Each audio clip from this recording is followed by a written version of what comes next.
¿Cómo están? Que Dios los bendiga. Los saluda Pastor Edwin Recinos de Ciudad en lo Alto, y esto es Sola Escritura, nuestro podcast en donde siempre estamos tratando de llegar a ustedes con el corazón pastoral, pero con una normalidad tal de que ustedes puedan disfrutar de esas conversaciones tan amenas con los invitados que Dios me permite tener hoy. Estoy muy contento, pues tengo desde un lugar muy lejano, desde Argentina, al pastor Emanuel Ibaldi de la iglesia Punto Vida en los suburbios de Buenos Aires. Emanuel, bienvenido a este podcast. Qué gusto tenerte. Anoche nos gozamos con la predicación y hoy queremos platicar contigo. ¿Deseas saludar a la audiencia? Sí, saludo a todos y bueno, expectante de estar aquí. Contento de estar con Pastor Edwin. Realmente, bueno, sé que va a salir de un argentino y un guatemalteco, ¿no? Ajá, sí, cosas sí, buenas, seguro. Sí, cosas buenas. Qué bueno. Pues me decías hace unos momentos que empezamos a conversar que la iglesia se llamó en un principio Centro Familiar. Centro Familiar Cristiano, punto de encuentro con la vida. Creo que ahí termina el podcast. Sí, sí, sí. Nosotros éramos así antes y son ustedes, la nueva generación, la que nos ha llevado a que no necesitas de explicar todo. Nosotros al principio nos llevamos en la iglesia cristiana evangélica Hermanos Unidos en Cristo. Wow. Bueno, sí, entonces sabemos de qué hablamos. Y después pasamos a ser la iglesia celular del Valle de Santa Clarita. Ahí se va como achicando. Ajá. Y después, cuando Dios nos permitió este lugar, que fue un milagro que te tengo que contar, vino Pastor Elías y me dijo: papá, ¿te fijas cómo estamos en alto? Oh, wow. Estamos 55 pies arriba del nivel del freeway y el templo tiene otros 45 pies de alto, ¿no? En metros, pues creo que son como unos 45. Mejor no hago la cuenta porque me voy a equivocar. Entonces él me dijo: ¿por qué no? Yo quiero llamarle a la iglesia en inglés, que él ya pastoreaba a la iglesia en inglés. Yo quiero llamarle City on a Hill, basado en el Evangelio de San Mateo capítulo 5, verso 14, que dice: vosotros sois la luz del mundo, una ciudad en lo alto no puede esconderse. Sí. Y le dije: no solo digo sí a City on a Hill, nosotros también nos vamos con ciudad en lo alto. Wow. Y así fue como tenemos ese nombre, pero me gustó mucho en mi visita a Buenos Aires. Teníamos un compromiso más tarde, entonces solo prediqué en los primeros 2 cultos. Sí, de la mañana. En la mañana. De lluvia. Ajá, y estaba así. Sí. Y qué precioso ambiente, qué preciosa atmósfera, ánimo, entusiasmo, movimiento, juventud. Vida. Y luego regresamos un poco más tarde y me di cuenta que estaba otra vez lleno otro culto, y me dices que ahora están teniendo 5. Sí, todavía no comenzamos con los 5 servicios, pero sí están proyectados. Sí, es que porque no tenemos lugar. Es que cuando una iglesia está en esa ebullición, el entusiasmo de la victoria, de la fe que va concediendo logros, la gente quiere ser parte de un equipo ganador. Todo el tiempo. Tremendo. Eso, si nosotros avanzamos en victoria, atraemos a los que quieren victoria.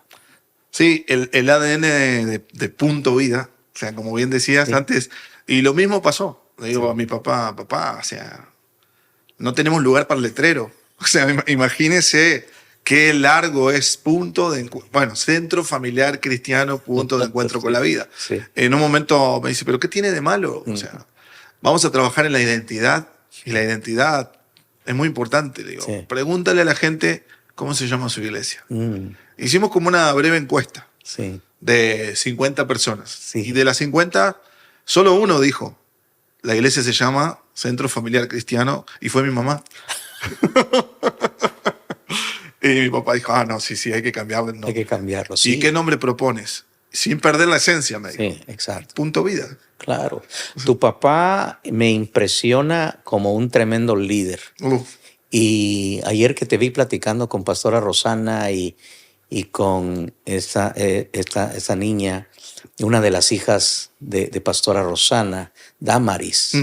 Le digo a ella, siempre le digo, esa hija de ojos negros, porque tiene unos ojos preciosos, negrísimos.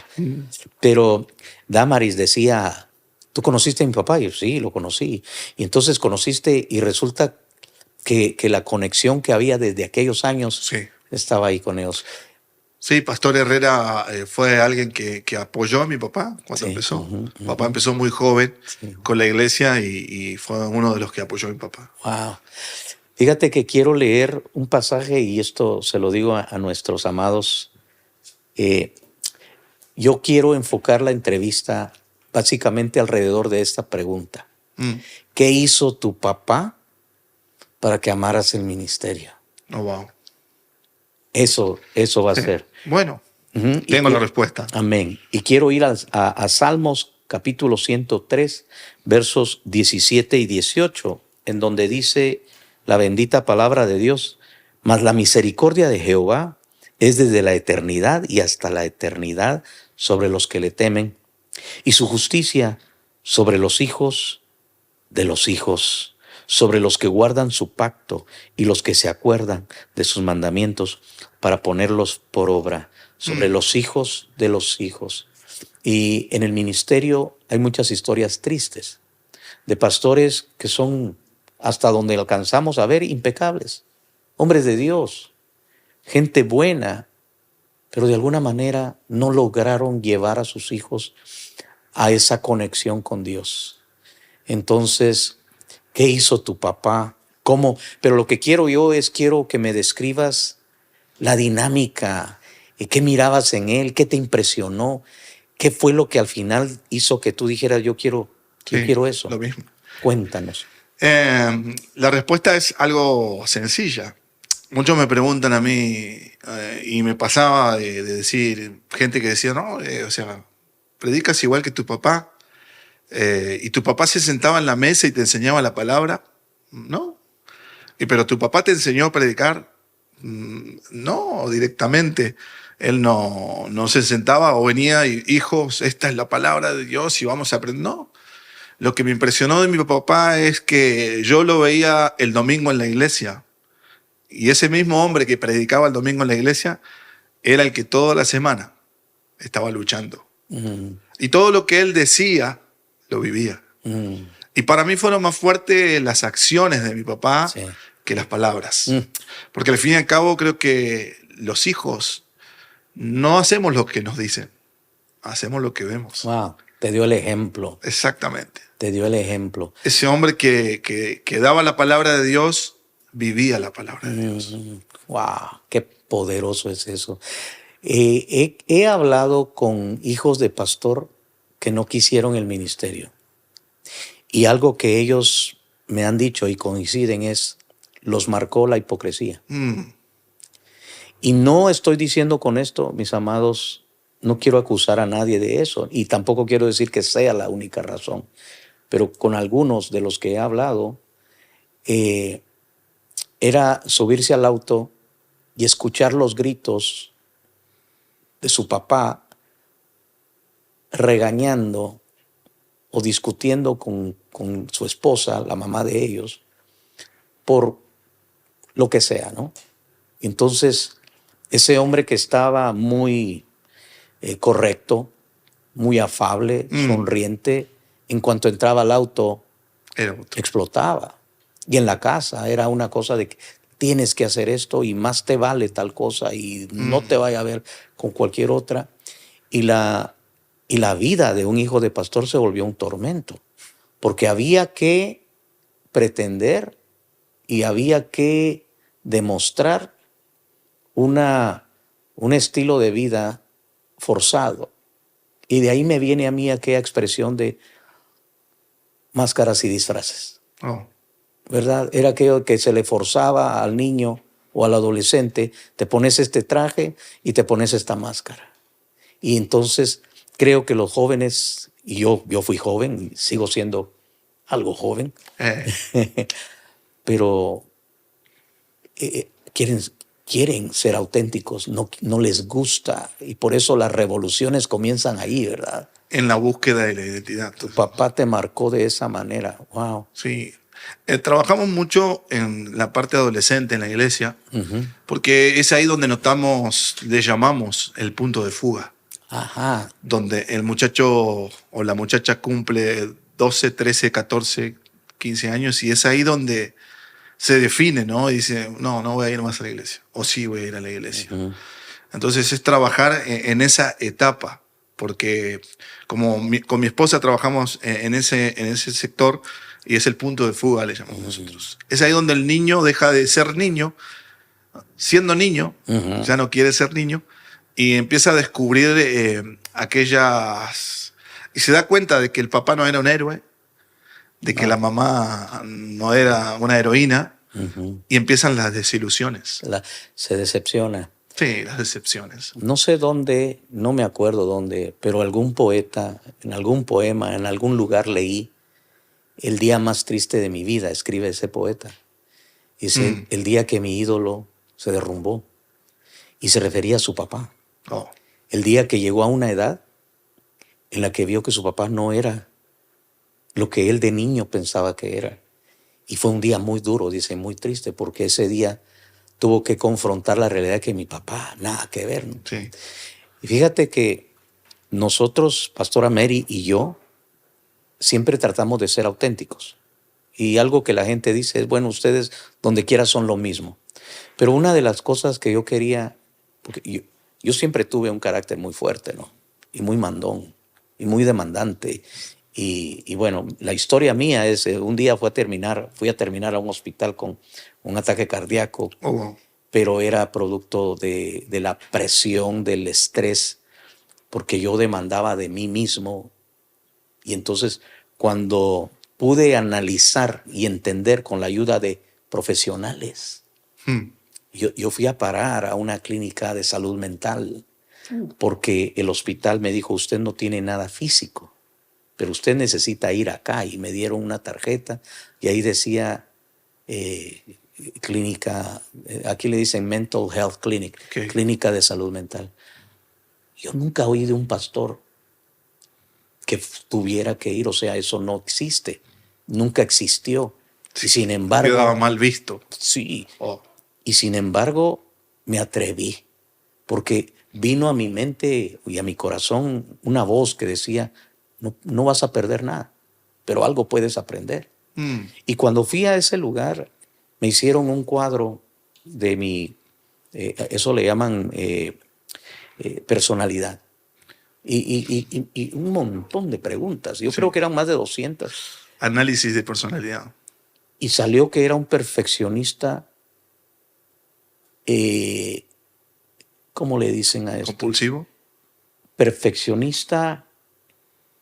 Ay, la palabra se me escapa. Mira, a veces me pasa eso, pero es cercano a compulsivo, pero un poco más. O sea, excesivo. Excesivo, eso es una obsesión de que todo tiene que ser bien hecho. O sea, y la profesional, la doctora, me dijo,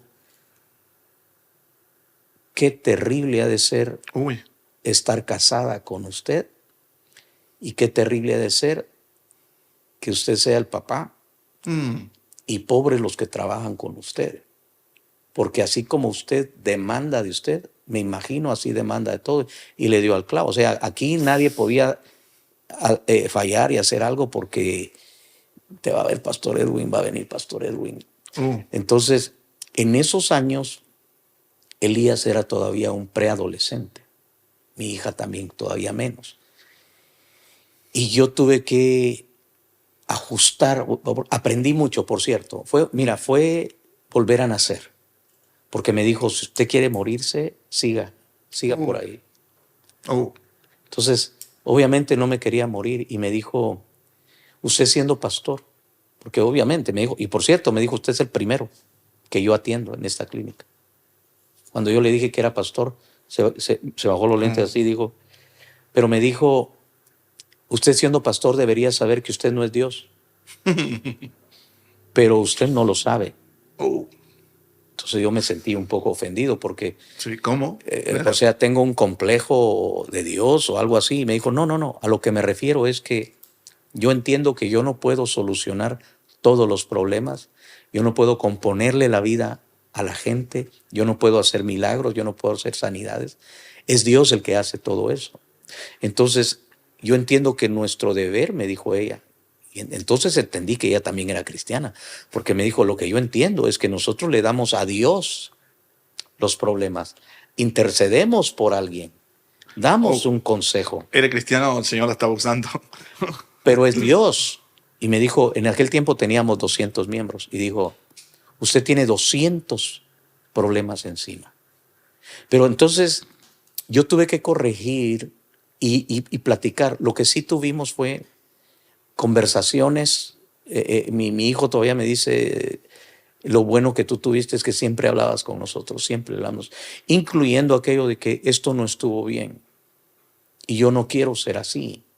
Y esto tiene que cambiar. Yo quiero ser un buen padre. Y a partir de ese punto en mi vida, número uno, le pedí a Dios que yo no quiero ser esto, yo quiero ser como tú quieres que sea. Entonces llegó el día, para mi dicha, cuando Elías tenía 16 años, que me dijo a nosotros, a Pastora Mary y a mí, dijo, yo quiero ser pastor. Nosotros nos miramos y sí. ¿Por qué? Fue la pregunta, ¿por qué? Y oye lo que dijo Elías, dijo, quiero ser feliz como ustedes son felices, sirviéndole a Dios. Y dije, wow. O sea que en esos años, desde aquel tiempo en que yo tuve que renacer y desear cambios para ser la persona que Dios quería que fuera, gané mucho terreno hasta el punto que mi hijo quiso ser. Y por eso te pregunto a ti, porque en algún momento tú me dices, es que yo miraba a mi papá vivir y lo mirabas luchar y lo mirabas predicar y de pronto quisiste. Hay algo fundamental que acaba de mencionar, pastor, es la flexibilidad. Mi papá también supo ser flexible en el momento que debía ser flexible. De hablar con nosotros, porque no solamente yo estoy en el ministerio con él, Sí. Somos los 4 varones. Cuatro varones. Cada uno con su proceso, pero sí, todos sirviendo. De hecho, mi hermano también pastoreando dentro del mismo ministerio, sí. Que muchos nos preguntan, ¿pero ustedes se pelean? No, lo normal. Normal, sí. Sí, pero vamos súper bien y es el trabajo de mi papá y de mi mamá, por supuesto, ¿no? De los dos. Pero el ser flexible, creo que, y autoexaminarse, creo que también fue algo que ayudó a él a poder guiarnos a nosotros. De sentarse y decir, mira, hijo, me equivoqué en esto. Perdóname como papá. No todo es tan perfecto. Hay cosas que no deben ser perfectas. Hay cosas que no nos van a salir. Luego o sea, sentarse y plantearse esto. Yo tengo una hija de 16 años y con mi esposa nos ponemos de acuerdo y tenemos que examinarnos en ellos. Entonces nosotros pensamos para este tiempo en una iglesia donde los hijos quieren ir a la iglesia. Amén. Sí. Donde nuestros hijos quieren asistir, servir. Sí, Dios mío. Mi hija va a cumplir 16 años estos días. Y hace algunas semanas atrás no se sentía bien de salud. Era domingo y le tocaba estar en voluntaria de servicio. Y ella se puso triste. Dijo, mamá, o sea, no, quédate en la casa, no vayas a la reunión. Y llorando. Digo, yo tengo que ir igual. Sí. Wow. Entonces nos miramos con mi esposa y wow. O sea, wow. Gloria a Dios por mostrarnos vulnerables, sí. Y a la vez también ellos no solamente ven cuando nos caemos. Yo no solamente vi a mi papá caer, vi levantarse. Sí. ¿No? Wow. Eso me lleva a preguntar también acerca de tu mamá, porque es muy cierto. Pastora Mary, mi esposa, es una super mujer. Yo la amo, la respeto como sierva de Dios. El respaldo de Dios para ella. Pero ¿sabes qué más sobre todo? Bueno, la gente la mira predicar y dice, wow, Pastora Mary, y mira cuando Dios la usa con unción. No, yo la he visto como madre.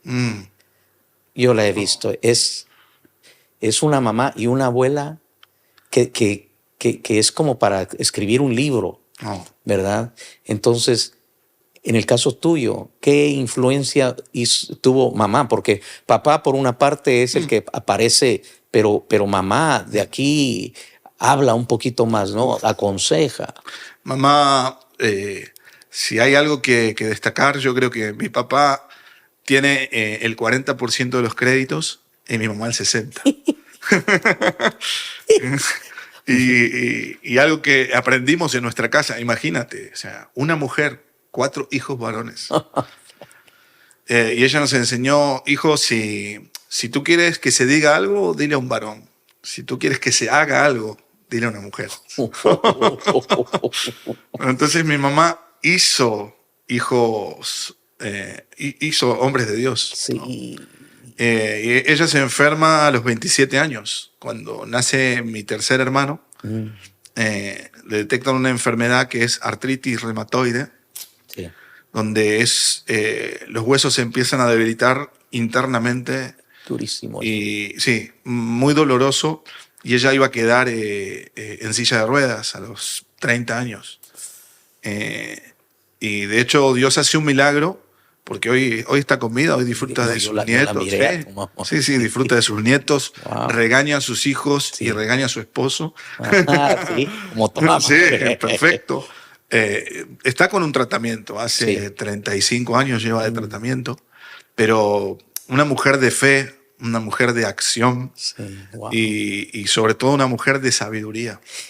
¿No? Wow. Y no es cierto que los que hemos tenido la dicha de tener mamás impresionante y esposas, nosotros le deseamos a todos nuestros hijos, tanto hijo, bueno, yo tengo uno nada más, pero le deseamos a nuestros hijos espirituales también. Mira, cada uno de los varones que son miembros de esta iglesia y son como hijos para mí, yo les deseo lo mejor del mundo, y eso es sobre todo que Dios les dé una esposa como la que me dio a mí.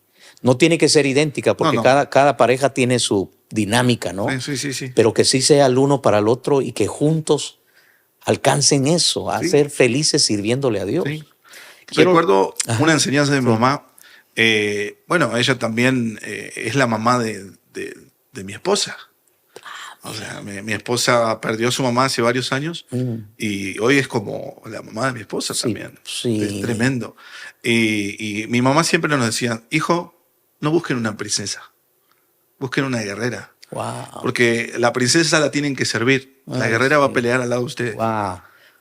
Hey, jóvenes que están viendo esto, anoten eso. No busquen una princesa, salen caras y difíciles. Busquen una guerrera, oigan eso. Quiero leer el Salmo 127, versos 3. Porque si solo este pasaje logramos analizar acá, a la luz de lo que estamos hablando. En el Salmo 127, verso 3 dice, he aquí, herencia de Jehová son los hijos, cosa de estima el fruto del vientre, como flechas, proyectiles, misiles, en mano del valiente, así son los hijos habidos en la juventud. Bienaventurado el hombre que llenó su aljaba de ellos, no será avergonzado cuando hablare con los enemigos en la puerta. Yo tengo una flecha. Tu papá tiene, tu papá 4. Casi llena la aljaba, ¿no? La aljaba dice que entran 5. Sí, y en realidad yo no sé cómo si tú lo has ampliado hasta ese, pero yo una vez empecé a quejarme de mi falta de fe y de mi falta de visión y cómo no pude creer que podía y debía tener más hijos. Nosotros éramos muy jóvenes, Pastora Mary y yo, y la doctora en el Kaiser Permanente, que es donde el seguro, ese era el hospital muy famoso, y la doctora nos hablaba y decía, 2 hijos y ya, ¿verdad? Y le decía a mi esposa, ahora que tengas tu bebé, de una vez te podemos hacer la operación. Y eso te va a ayudar. Y bueno, y caí en eso. Pero años después, mirando el hijazo de mi vidaza que Dios me dio, pues lo amo tanto a ese muchacho. Estoy tan orgulloso de él. Y verlo cómo Dios lo usa, créeme que es la cosa más hermosa. Yo sé tu papá lo siente con ustedes, porque yo me siento a verlo predicar y yo sé que yo le di hasta cierto punto, pero eso que está predicando, eso es Dios que se lo dio. Y la forma en que desgrana la mazorca, estoy estando, la forma en que despenica la palabra y discierne la palabra y los remas que Dios le da, me llenan el corazón. Pero entonces dije, ¿por qué no tuve más? Debía haber. Y cuando llegaba a este pasaje, dichoso el varón que llenó su aljaba. ¿Por qué no tuve fe? Porque la única razón no fue porque me faltara amor, sino es que salen caros y todo eso. Bueno, el punto es que hoy Dios me ha consolado enseñándome que esto también puede aplicarse a los verdaderos discípulos. Sí. Y que si yo lleno mi aljaba de discípulos, entonces voy a estar haciendo flechas que en mano del valiente serán poderosos. Entonces, en el caso de ustedes, son 4 los que nacieron de tu papá y tu mamá, pero discípulos. Tú tienes 2 mujercitas. Así es que felicitaciones porque vas a tener 2 yernos. Bueno. Y que Dios te bendiga. Bueno. Y que Dios te bendiga y sean como el mío. Gloria a Dios. Mi yerno Iván lo amo como a un hijo, se lo demuestro, pero es que es un esposo y es un padre ejemplar. Mira, es tremendo. Y entonces soy un hombre bendecido en ese sentido. Pero en el caso tuyo, pues van a haber eventualmente 2 yernos y que Dios te bendiga y que sean así. Pero discípulos, discípulos. ¿Cómo vas en ese aspecto? ¿Qué puedes compartirnos? Porque obviamente, como hijo de un padre, como lo es tu papá Pedro, y hermano de otros 3 varones, y compartiendo esa experiencia, qué tremenda base para formar discípulos. Sí. Muy curioso, y recordé un comentario bíblico que leí hace un tiempo acerca de ese salmo, que los hijos son como saetas en las manos de valientes. No dice de hombres, dice de valientes. Sí. Y eran considerados los valientes aquellos que sabían dar dirección y pegar en el blanco. Entonces, muchos pueden tener hijos. Sí. O sea, muchos pueden tener flechas. Sí. Pero saben llegar al blanco. Y el discipulado tiene que ver con eso también, ¿no? Sí. Cómo tú estás caminando haciendo brecha para que otro vaya atrás. Sí, sí. Hoy se habla mucho de discipulado. Sí. Pero el discipulado real es aquel que no deja de mirar a Jesús. Jesús en ningún momento se detuvo a mirar a sus discípulos. Jesús siempre miró al Padre y caminó hacia el Padre. Y ellos le miraban siguieron a él. El apóstol Pablo dice, yo, Pablo, primero quién era y luego lo que hacía, ¿no? Apóstol. Apóstol de Jesús. Y muchos dicen, no, vos tenés que hacer igual que yo. Un discípulo tiene que ser igual que su maestro.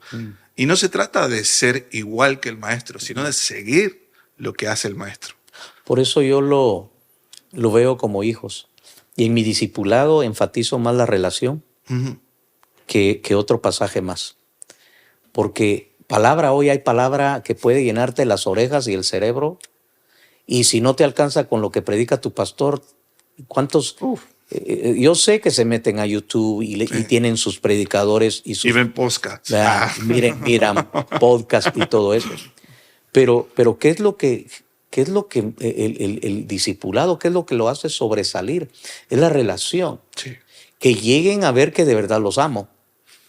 Y que como de verdad los amo, en respuesta a ellos me aman a mí. Sí. Y luego compartimos la vida. Y que nunca los voy a tirar a la basura, siempre y cuando ellos deseen seguir adelante. Wow.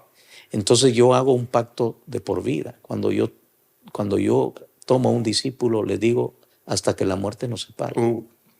Hasta que la muerte nos separe. Así es. Es decir, pase lo que pase, yo voy a estar aquí por ti. Y ojalá tú puedas estar también siempre por mí. Y van a haber momentos duros, y van a haber pruebas y tests o exámenes de la relación. Pero, ¿cómo puedo yo tener un consejo para Elías y otro para Irene, que es mi mujercita, y no dar ese mismo consejo con ese mismo amor a mis discípulos? No les puedo dar de otra comida. Entonces yo les explico, les digo, mira, si fuera Elías con el que yo estuviera hablando y él fuera el que estuviera pasando por aquí, te aseguro que le diría exactamente lo mismo.